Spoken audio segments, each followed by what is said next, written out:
Portanto, nós vamos ao nosso primeiro ponto. O Espírito nos torna uma comunidade de crentes. O que mais me fascina na vida do Espírito é que ele nos transforma numa comunidade. Ele pega uma porção de indivíduos das mais diferentes raças, línguas, classes sociais, ideologias políticas, opções sexuais, religiões, e as transforma em um só povo, em uma só mente, em um só coração. Então o Espírito Santo pega diversas pessoas, como eu disse, das mais diferentes origens, posições sociais, ideologias, e aí ele traz estas pessoas a Jesus Cristo, e quando cada uma destas pessoas se encontram em Jesus como seu Salvador, elas se tornam, pelo poder de Deus, na ação do Espírito, uma só, um só povo, uma só família, um só coração, uma só mente. E isso para mim é o extraordinário de Deus. É a coisa mais bela que eu vejo do reino.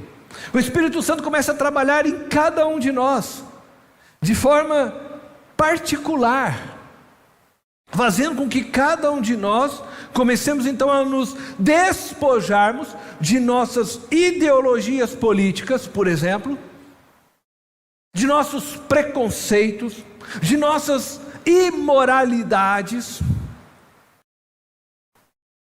e coloca em cada um de nós os mesmos valores e princípios do reino de Deus, levando a nossa cosmovisão, isto é, todo o nosso conhecimento, toda a nossa visão e compreensão que nós tínhamos anteriormente, antes deste encontro com Cristo, tudo aquilo que nós considerávamos correto, perfeito, será certo, tudo que a cultura implantou em nossas vidas durante todo o nosso desenvolvimento, o Espírito começa então a mostrar para nós que estas coisas precisam ser abandonadas, jogadas para fora, e ele começa a trazer para nós a cosmovisão do reino de Deus. Ele começa a nos ensinar os valores e princípios do reino de Deus, e aí cada um de nós vai despojando daquilo que se faz necessário, e vamos abraçando os valores e princípios do reino, ao ponto que vai chegar um determinado momento que todos nós estaremos na mesma maturidade,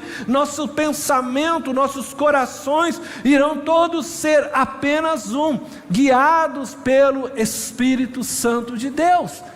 E nos tornamos dessa forma um só povo, fomos todos atraídos naquela cruz por Cristo, e agora o Espírito vem e começa a nos moldar, até que todos cheguemos à estatura de Cristo, vamos todos pensar, viver como Cristo.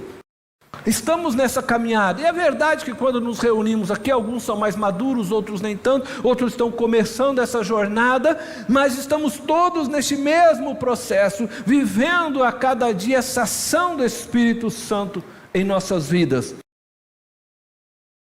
E vamos nos despojando então daquele velho homem, e cada um começa então a transformar-se pelo poder do Espírito. Aquele que era viciado na bebida, na droga, começa a abandonar estas coisas, porque o Espírito começa a movê-lo. Aquele que era viciado na prostituição, era viciado em outras coisas, roubava, enganava, mentia, fofocava, também começa a se despojar destas coisas. Aquele que vivia na sua ideologia política, abraçado, seja ele direita, esquerda, centro, mas que fazia disso a luta da sua vida, começa a perceber que isso não é o valor diante de Deus, e começa a se despojar disso, também vai abandonando. E nesse abandonar de cada um de nós vamos nos encontrando em Cristo e nos tornando um só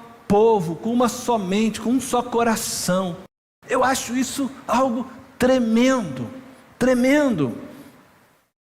Mas nós precisamos, cada um de nós, deixar o Espírito Santo ir fazendo isso em nós. E aí, então você vai se tornando, você já não é mais aquele fofoqueiro, você agora é um ex-fofoqueiro. Você já não é mais aquele ladrão, você é um ex-ladrão. Você já não é mais um viciado em bebida, você é um ex-viciado. Você vai deixando, a sua vida vai sendo transformada pelo poder de Deus. Isso só é possível através do novo nascimento, como o pastor Hélio falou aqui na ceia, através dessa experiência com Cristo Jesus, e o qual o Espírito Santo então é dado a nós, batizados quando nós somos com fogo, né? Como nós já falamos, o Espírito passa a habitar em nós, e aí então começa um processo em nossa vida de transformação. E essa foi a realidade experimentada por aqueles que foram imersos na vida do Espírito no início da igreja. Conforme nós podemos ler em Atos, capítulo 2, eu quero convidar você a me acompanhar nessa leitura, vai estar aí na tela. Atos, capítulo 2, nós vamos ler do verso 1 ao 6, depois do verso 9 ao 11. Diz assim o texto bíblico: chegando o dia de Pentecostes, estavam todos reunidos num só lugar. De repente veio do céu um som, como de um vento muito forte, e encheu toda a casa na qual estavam assentados. E viram o que parecia línguas de fogo, que se separaram e pousaram sobre cada um deles. Todos ficaram cheios do Espírito Santo e começaram a falar noutras línguas, conforme o Espírito os capacitava. Havia em Jerusalém judeus, tementes a Deus, vindos de todas as nações do mundo. Ouvindo este som, ajuntou-se uma multidão que ficou perplexa, pois cada um os ouvia falar em sua própria língua. A partir do verso 9 nós vamos ver que ele vai começar a identificar vários dessas pessoas, dos povos que lá se encontravam: partos, medos e elamitas, habitantes da Mesopotâmia, Judéia e Capadócia, Ponto e da província da Ásia, Frígia e Panfilha, Egito e das partes da Líbia, próximas a Cirene, visitantes vindo de Roma, tanto judeus como convertidos ao judaísmo, cretenses e árabes. Nós os ouvimos declarar as maravilhas de Deus em nossa própria língua. Amém? Este texto é lindo, aliás, é maravilhoso. Nós temos aqui a descrição do momento em que se cumpriu a profecia a respeito do derramamento do Espírito Santo sobre toda a carne, sobre todos os povos. A promessa de Jesus se cumpriu. O outro conselheiro que Jesus havia anunciado veio habitar em nós. E nós passamos a habitar na sua vida, na vida de Cristo. E o texto está dizendo isso, que as pessoas das mais diferentes línguas, raças, culturas, ideologias políticas estavam lá, no dia do Pentecostes, e ao ouvir o barulho que veio do céu, foram onde estavam os discípulos de Jesus, e ficaram extasiados, perplexos, ouvindo aqueles galileus falando em suas próprias línguas maternas. Eles, sem entenderem o que estava acontecendo, passaram então a perguntar aos discípulos: como podemos, cada um de nós, estar ouvindo vocês em nossa própria língua natal? Pedro se levantou e diz que o que estava acontecendo era o cumprimento da promessa de Deus entregue pelo profeta Joel. E Pedro vai citar na sua fala a profecia de Joel, que se encontra lá no capítulo 2, a partir do verso 28 de Joel. Ele passa então a pregar a eles o evangelho de Jesus Cristo. E diz o texto bíblico que naquele dia houve aproximadamente 3.000 vidas que foram imersas na vida do Espírito de Deus. E este é o fato mais extraordinário. O que aconteceu nesse dia é indescritível. Não foi o falar em línguas estranhas, nem foi a interpretação que possivelmente o Espírito Santo deu às pessoas para ouvirem nas suas línguas maternas aquilo que estava sendo dito. Tudo isso é maravilhoso, é extraordinário, mas eu compreendo que o mais extraordinário de tudo é que aquelas pessoas, com todas as suas diferenças, que ao ouvirem aqueles homens galileus, mulheres que lá também estavam, da região, falando nas suas línguas natalinas, maternas, e quando Pedro explica aquilo, e Pedro prega para eles, expondo o evangelho de Cristo, a salvação em Cristo, e essas pessoas então aceitam este evangelho, o extraordinário acontece na vida destas 3.000 pessoas. Elas passam a viver a partir daquele momento uma comunidade de fé, comunidade de crentes. Todos se uniram de uma forma extraordinária. Pessoas que vieram de regiões diferentes, pessoas que nem se compreendiam muito bem, mas que agora, por um mover de Deus, um mover do Espírito Santo de Deus, eles viram uma comunidade. E isso eu acho tremendo. Essas pessoas começam a abrir mão de si mesmas, sem que neste momento houvesse sequer alguma pregação nesse sentido para eles. Os apóstolos pregaram, Pedro ali pregou o evangelho, falou de Cristo que morreu na cruz, eles receberam aquela mensagem, creram naquela mensagem, o Espírito Santo os encheu, e a partir dali eles viraram uma comunidade de crentes, pessoas de diferentes línguas, raças, culturas, mas eles se juntaram e começam a viver como comunidade, movidos simplesmente pelo amor que havia do Espírito. Não existia para eles nenhuma regra, nenhuma lei que havia sido dada. Você tem que vir para a direita, você tem que fazer assim. Eles estão simplesmente movidos pelo poder do Espírito, de tal forma que ao verem a necessidade agora do outro, eles começam a vender suas próprias propriedades para poder socorrer o outro. Eles vão fazendo livremente isto. Isto é extraordinário. Isso é amor verdadeiro, movido pelo Espírito Santo. Eu oro a Deus porque eu quero ver uma igreja assim. Eu falo, Deus, eu quero viver isso, porque eu sei que no céu é isso, e nós precisamos começar a aprender a viver isso. Esse mover do teu Espírito sobre nós. E é interessante porque isso é espontâneo. Agora a gente entra dentro de uma igreja e a gente tem que ficar sendo empurrado a fazer as coisas. Não existe espontaneidade, não existe movimento do Espírito. Eu oro, eu clamo, Deus, desce esse fogo se necessário sobre nós, porque eu quero ser essa comunidade. Eu quero viver isso, Senhor. Olha o que acontece, Atos capítulo 2, versículo 44, 45.